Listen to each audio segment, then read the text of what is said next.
Have you ever felt humiliated?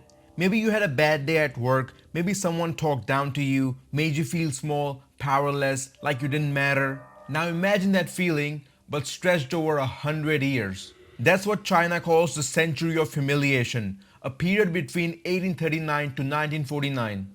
A period of invasions, exploitation, and defeat at the hands of foreign powers. Chinese leaders mention it often to this day, and kids in China are taught about the century of humiliation in school from a young age. So in this video, we're going back to where it all started to understand why China feels betrayed by the West. China's century of humiliation began in the year 1839 with the first Opium War. If you don't know what opium is, it's a highly addictive substance and it's mostly illegal throughout the world. However, in the 1800s, the British forced poor Indian farmers to grow opium poppy instead of regular crops. Opium poppy is the crop from which opium is derived. Then, the British sold this opium to the Chinese for a very high profit, even though it was deemed illegal by the Qing dynasty government that ruled China at that time. This led to widespread opium addiction among the Chinese people at that time. So, some Chinese officials stepped in to stop the British from selling opium, which was illegal anyway. Chinese official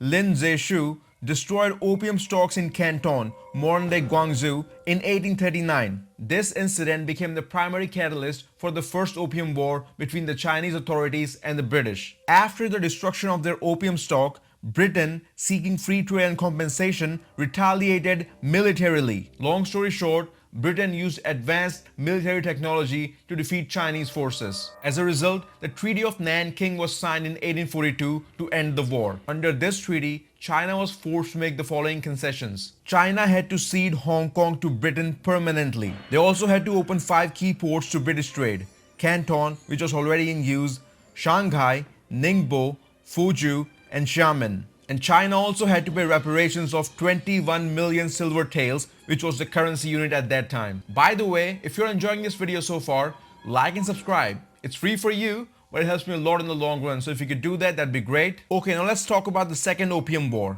The conflict reignited in 1856 when some Chinese officials boarded a British ship called Arrow. They arrested several crew members and allegedly lowered the British flag. Britain saw this as an insult to the national honor, so they bombarded Canton. As a result, skirmishes broke out between British and Chinese forces. Then France also joined in to attack the Chinese, citing the murder of a French missionary as their reason. The war escalated, and by 1860, British and French forces captured Beijing. It's worth mentioning that many troops who fought in China on Britain's behalf were of Indian origin. This is because India was ruled by the British at that time. Ultimately, China lost the Second Opium War as well and had to sign the Treaty of Tientsin. Under the Treaty of Tientsin, China was forced to make the following concessions. They had to open 10 new ports for trade, legalize opium trade, allow foreign diplomats in Beijing, and allow Christian missionaries the freedom to travel and evangelize within China.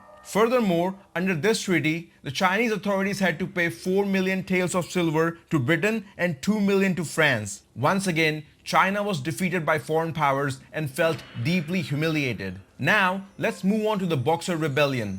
The Boxer Rebellion was a violent, anti-foreign, anti-Christian uprising in China beginning in 1899. The Boxers were a group of Chinese nationalists who sought to drive out foreign influence. The rebellion quickly gained momentum, with thousands of Boxers attacking foreign nationals and Chinese Christians across China. Once again, Western powers felt like China had stepped out of line and they had to retaliate militarily. Now, if you recall, during the First Opium War, it was China versus Britain.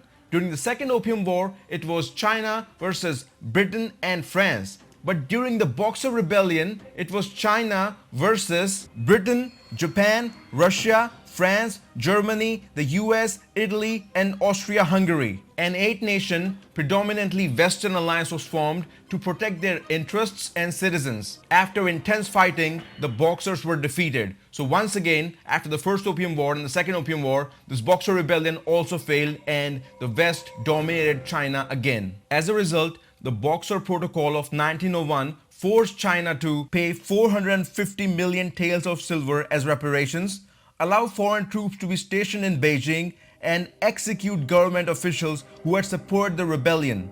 Once again, the Boxer Rebellion left a legacy of deep humiliation for China. Now, let's talk about Japanese invasions and the Nanjing Massacre of 1937. Now, even though Japan isn't technically a Western country, it adopted a Western-style imperialism during World War II. And if you can recall, Japan allied with Germany and Italy, forming the Axis powers. In 1937, Japan invaded China and launched the Second Sino-Japanese War.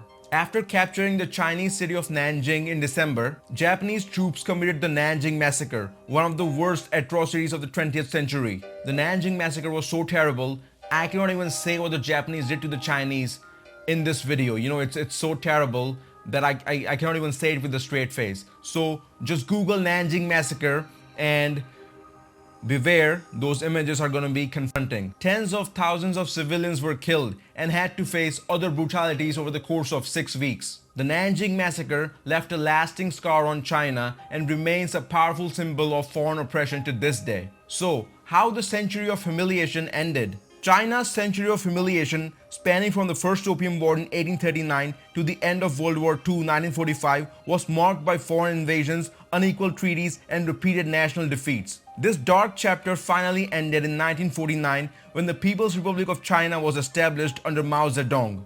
Since then, much of China's modern identity and foreign policy has been shaped by this desire to never be subjugated by a foreign power again. So that's it for this video. What was your biggest takeaway from this video? Let me know in the comments below, and don't forget to like and subscribe. Until next time.